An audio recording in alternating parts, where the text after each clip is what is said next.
Good evening, everyone. Let me begin by passing over very, very warm greetings from Mombasa, Kenya, and a very big appreciation for the work that the Quakers are doing in Kenya, particularly in the West. My colleague Florence has alluded to that, and we just want to say thank you so much for the good work that you continue to do for our people. And may God bless you and open your hearts to do much, much more than what you're doing today. Thank you very much. So, as Theo has introduced me, I work with a human rights organization based in Mombasa, Kenya. And basically, we work to ensure the promotion and protection of human rights, not just in Kenya, but in Africa at large. And our work is basically concentrated at the grassroots. And what we try to do actually is to ensure that the people at the community level have their own destiny in their hands. So Kenya has had its fair share of terror attacks. Actually, no other country in sub-Saharan Africa has been a victim of terror attacks more than Kenya. As an organization and as a people in Kenya, we stand united in condemning all forms of terrorism and together work to eradicate that vice totally within our midst. So I just want to talk about the work that we've been doing and the support that we've been getting. Unfortunately, not from the Quaker community directly, but from the US government and US government-affiliated entities in different times that we've been on the ground. Now, as I said, Haki Africa is a non-governmental organization based in Mombasa, which was initiated in 2012. Our main responsibility and what we see as our main goal is actually to promote partnership between government and communities. I come, or rather the coastal region where we are based, and Mombasa being the headquarters, is predominantly a Muslim area. About 85 to 90% of the population there are Muslims. But then, in general, the total population of Muslims in Kenya is just about 20%. So we border, the Muslim-dominated areas actually border Somalia. And as you know, Somalia, for the last 2 decades or so, have had a serious war. A couple of years, the rise of Al-Shabaab, who have gone on to declare allegiance to Al-Qaeda, and now the ISIS, and so on and so forth.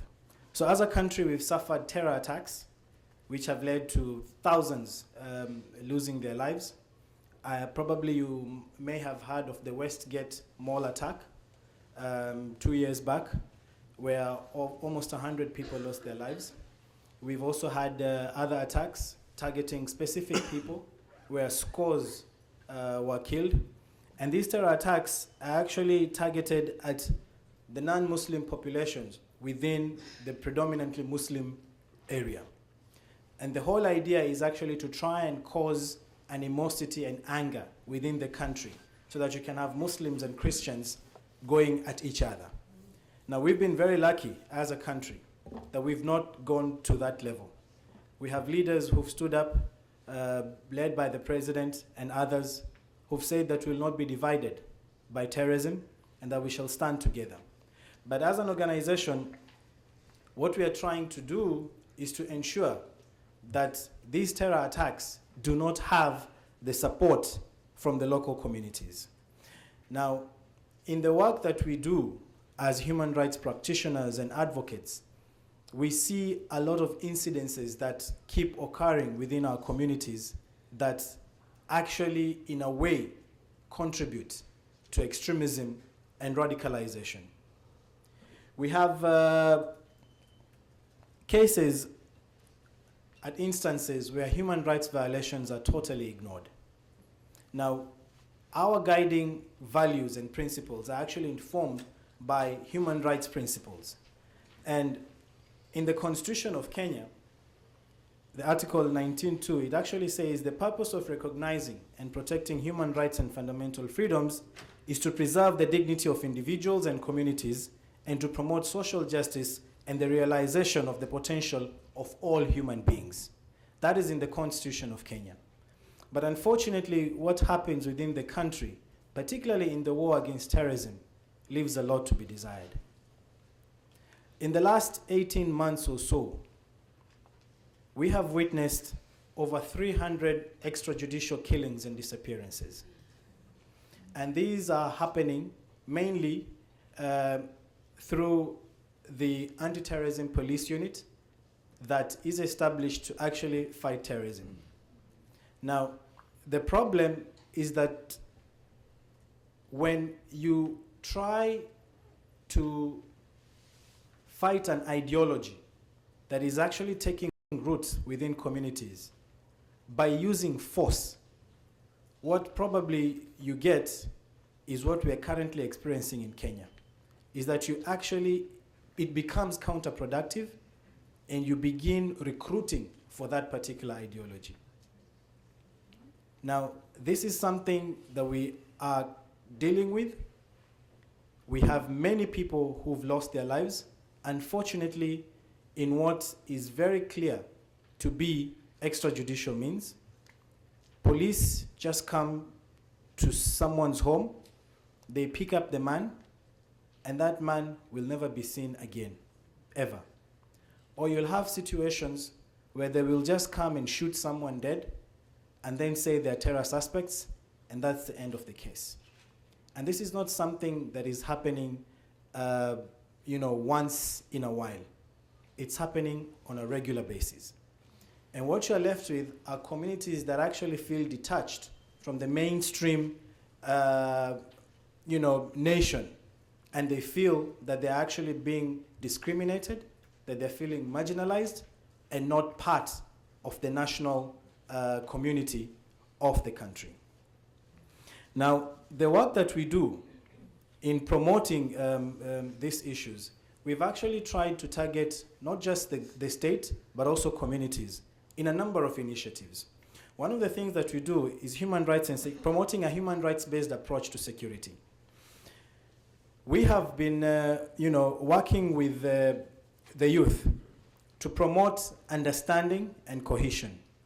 One of the things that we keep seeing every other day is youth being followed up by the police, targeted specifically, and killed. And where they feel that they actually cannot kill you directly, we have one of the largest national parks in the country, where you have all sorts of animals, and it's it's an internationally recognized park, where you have lions, cheetahs, leopards, and big cats. So what happens is they kill a suspect, and then they dump them at the national park. So on several occasions, we've heard of limbs being picked after a body has been, mauled. The wild animals have eaten some parts of the body. So you receive calls that there's a hand here, there's a leg there, and that is if you're lucky. There are many families currently in Mombasa, in other parts of the town, who don't know where to find their kins.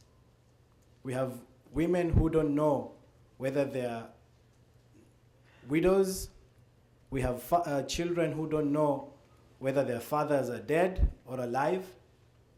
And that's the situation that we're faced with.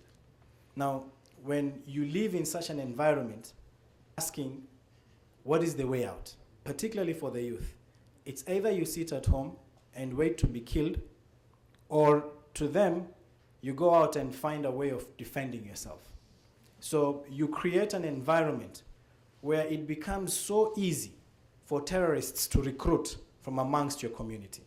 And this is the problem that we are currently dealing with as an organization, where you have, according to the records, thousands of youth from the region who've actually crossed the border and went on to join up with Al-Shabaab to fight the government. In April of this year, April 2nd actually, we had a terror attack in one of the universities, Garissa University. I don't know if you heard about that. Over 145 youth from that university were shot dead. And one of the 3 terrorists was actually a university graduate from law school, from Nairobi. And he had studied, and he was the son of a chief. The chief is the local administrator in that same town. Yeah, he's the son of a local chief. And he actually had disappeared, according to his father, a few months ago. And they didn't know where he went to. But they suspected that he had actually crossed the border and joined up with Al-Shabaab. Now, this is a classic case of the cases that you get to see every other day. And we ask ourselves, what is causing this? Yes, Somalia is a war-torn country, but what makes a youth actually be, whether it's brainwashed or whatever it is, but actually to go out, be trained, given arms, and come back to your own country to shoot and kill at this manner? Now, many of these youth, they've actually seen their friends just disappearing. Some of them have seen their friends just being killed. Currently in Mombasa, youth have become a rare species. Even for families that are well-to-do, they feel it's better to take their young boy or girl just away from the country. Let them go and study somewhere far or get a job, because it's not good to be there. If the police don't come after you, the terrorists will come after you, either to recruit you or to ask you to move or cross over. And now the dangerous trend that's happening is that even women are now getting involved in some of these issues.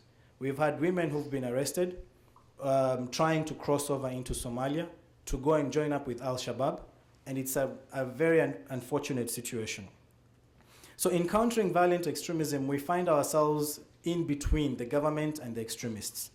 As an organization, we feel that we need to create a sense of dialogue.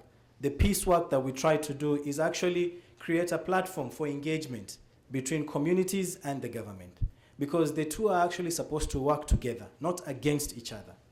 The levels of trust, as it is currently, are extremely low, extremely low.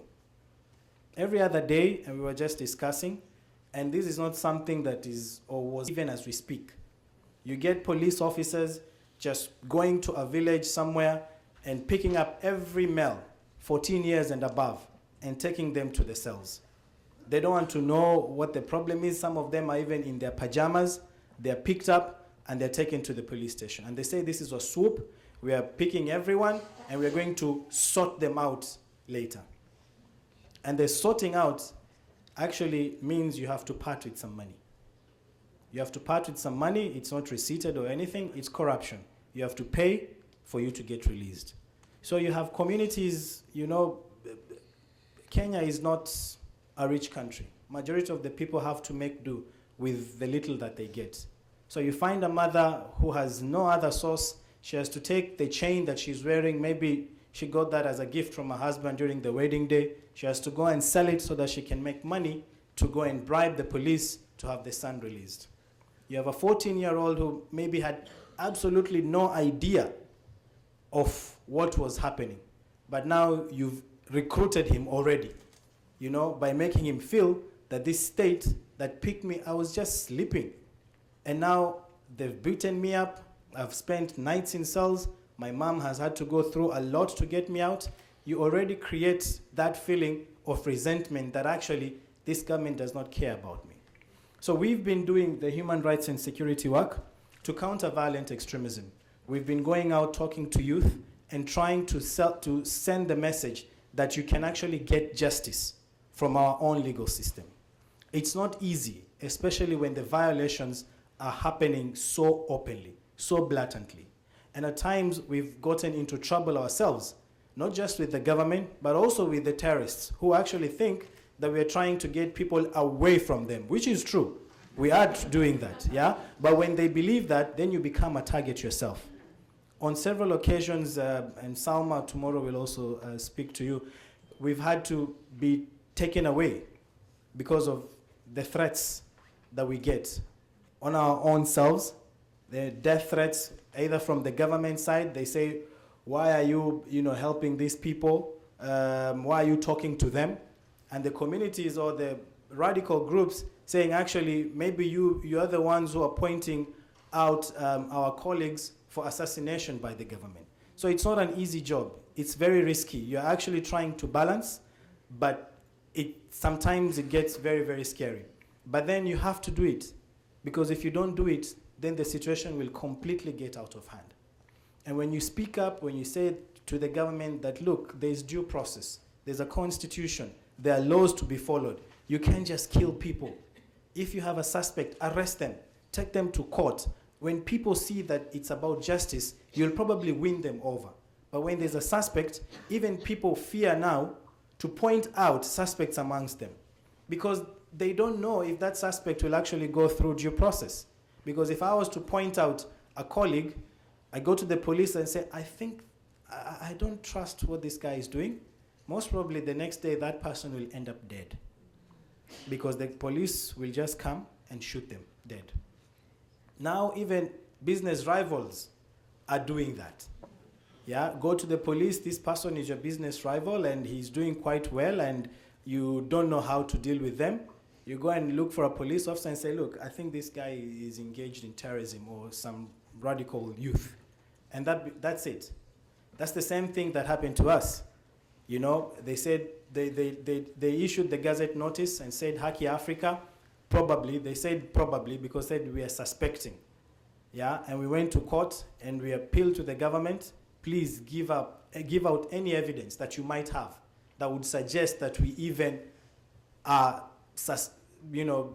somehow siding with terrorism. But there was absolutely no evidence. And then when you talk to government officials, say, oh, I think there was some information that wasn't really factual. And, so we're not going to come to court because we actually don't have evidence. So why did you act in the first place? Why did you go through all that trouble of banning the organization and all that if you don't have evidence? So we are a living testimony of what actually happens to people.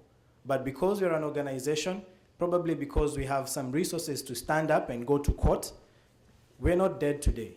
But if I was any other person, a youth in Mombasa, I don't think I would stand here today to speak to you. I would have been shot dead a long time ago. So these are the situations that we're dealing with.